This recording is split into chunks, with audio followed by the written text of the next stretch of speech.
हाम्रो यस खानेपानी योजनाको जुन काम चलेको थियो दल्ले खोलादेखि धिरमोडा खानेपानीको योजना चलेको थियो त्यो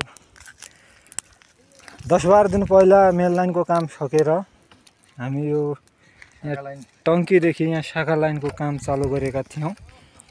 यसमा हाम्रो आज 6औं दिन आज सकियो भनौं। केही छैन अब मेहनतले अब यहाँसम्म पुग्यो। एकदमै खुसी छु हैन।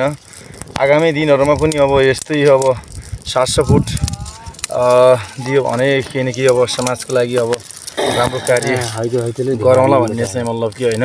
हजुर कुरा पनि यहाँ माझमा राख्न चाहन्छु। सबैको मेहनतले यहाँसम्म पुग्यो। सबैले चाहिँ हातैमालो हैन, काँधमा काँध हातमा हात गरेर हैन एकताबद्ध भएर चाहिँ मतलब कि सबैले काममा चाहिँ मतलब सघाउनु भयो। र आज हामी यो ठाउँमा छौं हैन। धेरै अप्ठ्यारो थियो, खानेपानीको एकदमै समस्या थियो।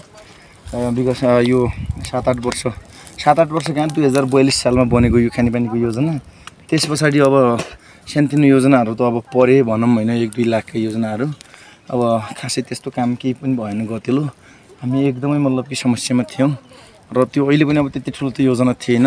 3 लाख रुपैयाँको योजना हो जसमा हामीले अब 2-3 लाख रुपैयाँ बराबरको श्रमदान गरेर यो पाइप सेप मगाएर सबैको घरमा 11-12 होते परिवार हामी धाराबाट वञ्चित थियौं।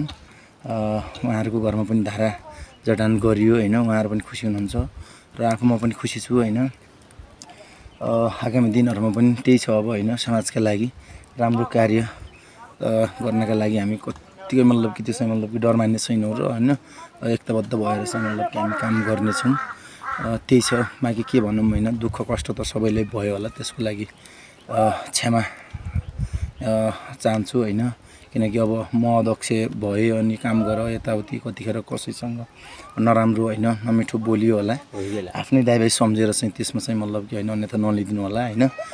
सधैँभरि हैन यसरी नै माया गर्नु होला हैन। हस् धन्यवाद सबैले।